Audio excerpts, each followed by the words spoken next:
Right, back to Following the Sun. And as we mentioned earlier this morning, as part of our Follow the Sun summer campaign, we're broadcasting from the Kambaku 2, both safaris and lodge that's set on the banks of the Olifants River, south of Phalaborwa in Limpopo province. And this, of course, is beautiful scenic setting overlooking the Kruger National Park. And joining us now is Mr.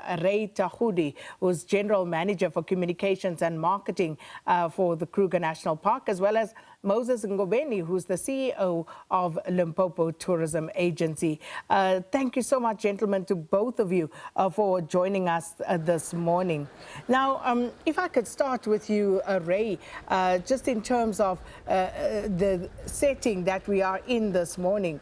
It speaks to everything that is beautiful about the Kruger National Park and the surrounding areas. But just your views on this year and, of course, the tourism figures that we've seen. Thank you very much, Sakina. Indeed, this place does speak to the surrounding of the Kruger National Park. And of course, we are right at the background of the 100-year celebration of the Kruger National Park, which will be celebrating next year. And these particular areas are actually bringing that particular lifespan to reality. And we are really, really looking forward to that. We are quite excited to be here together with our colleagues from Limpopo Tourism. Yes. And speaking of, Moses, if I could come to you, as Limpopo Tourism ahead of this peak festive season, what are you excited about and what should visitors to the province be excited about? Look, during this period, Sakina, as Limpopo Tourism Agency, we are so happy because we've got a lot of activities that are taking place in and around this place. Where we are now, it's a very beautiful area.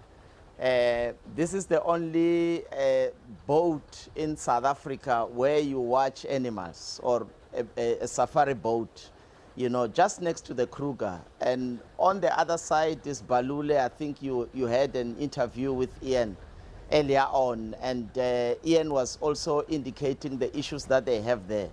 But as a province, I mean, we've got a lot of things that people can come here and enjoy.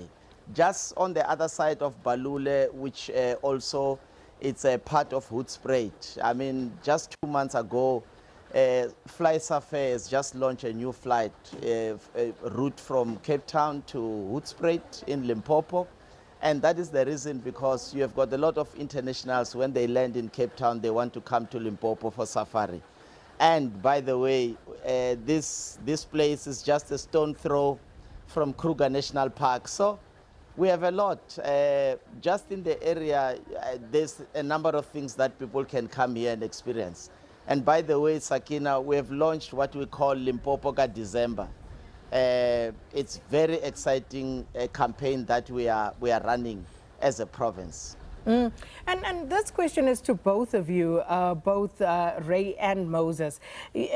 Moses, obviously, for you from the Limpopo as a whole, as a province, and Ray on your side as far as Kruger National Park and, of course, the greater Kruger is concerned. So when it comes to optimizing the visitor experience, looking at things like managing visitor volumes, you know, because we see in places like the Serengeti how that is becoming a problem, and in so many other tourist destinations around the world. How are you managing issues such as visitor volume so that each visitor can actually experience the best of the area? Let me start with you, Ray. Yeah, I think from our side, Sakina, we're quite fortunate that we've got park management plans, which sort of, you know, guides us in terms of the forecast of tourists into the region. And the land mass of the Kruger National Parks also assists us. As you know that, you know, the Kruger spends about 2 million hectares of land, which is about 20,000 square meters. As well as the gates that we have. At the moment, we have about 9 gates. which is 4 in Limpopo and 5 in the south, which is in Mpumalanga. And we'll be opening yet another gate so that you are able to control the numbers that are coming through the gates. We're also managing this through 2 border posts, which is the Pafuri border post as well as the Giriondo, where we are also able to go into Zimbabwe and Mozambique. So I think our park management plan are quite comprehensive, and they're also assisting us in terms of managing these areas. You've spoken to Ian, who is the one of the members of the Associated Private Nature Reserves, and as he indicated that we are running quite a great network, and that itself is also assist us in terms of managing the influx of people that are coming into the Kruger, both in Mpumalanga and Limpopo. And your side, Moses?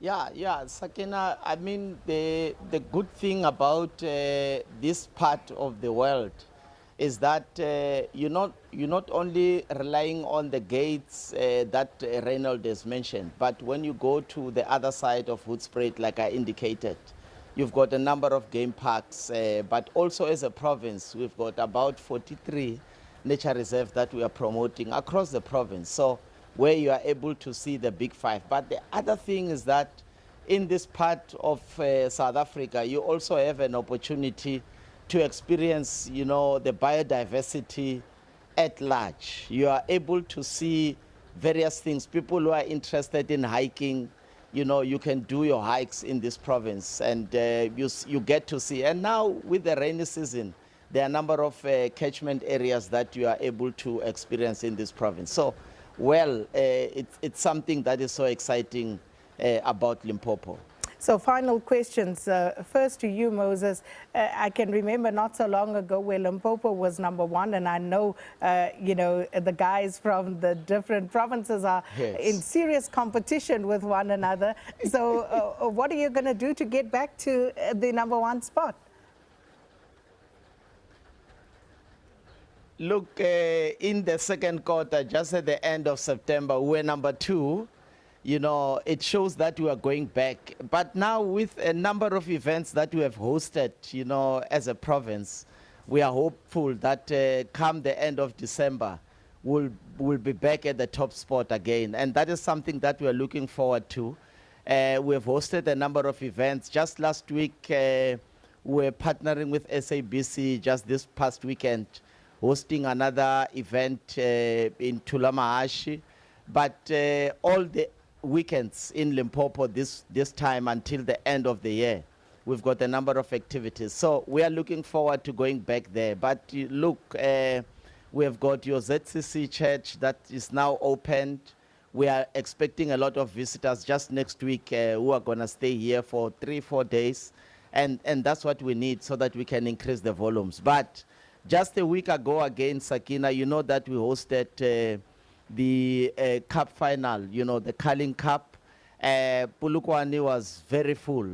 People came from all provinces, and these are the things that we are looking forward to this festive season. So we are looking forward. I believe by the end of this month, we will be back into that top spot again.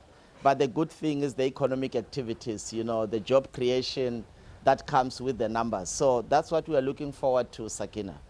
And of course, you're at one of your most fabulous properties at Kambaku 2, boat safaris and lodge. And just a final word from you, Ray, with regard to Kruger National Park and this fabulous working relationship you have with Greater Kruger as well. Just what can people look forward to? What would entice people to come to this iconic destination? They don't need much, but if you were to entice them any further. Absolutely, Sakina. 2 provinces, which is Mpumalanga and Limpopo, and 1 destination, which is the Kruger National Park, with 2 airports, one in Hoedspruit, another one in Skukuza, the Skukuza airport. So there's plenty, there's definitely plenty. We've got cycle tours in a camp such as Olifants. Now the rivers are full and they're looking fantastic, and the animals are out there. So we are saying to everybody, please come, enjoy yourself. But of course, it is the rainy season. We also expect people to actually behave responsibly. Don't go into the dead roads during this rainy season. And of course, don't clog the interesting sightings. Make sure that you really stick to the rules of the park. But over and above, we're looking forward to welcoming every single person to come to Limpopo and the Kruger National Park. Thank you, Sakina. Well, thank you so much, gentlemen. Don't get out of the cars in the park, guys. And, that always makes me so nervous. But thank you so much to our guest this morning, Ray Thakhuli, General Manager of Communications and Marketing for Kruger National Park, and Moses Ngobeni, who is the CEO of Limpopo Tourism Agency, talking about how they are looking to reclaim that #1 spot in the country. All right, that's where we'll leave it for now, following the sun here on Morning.